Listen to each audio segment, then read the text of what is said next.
মোৰ নাম ৰেখাক্ষী কাশ্যপ।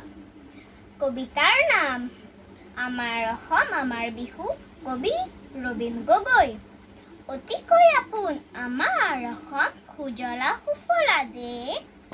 আমাৰ দেশৰ মধুৰ বুৰঞ্জী কেতিয়াও নহয় শেষ। বছৰত ৩টা বিহু হয় আমাৰ উলহ মালহেৰে।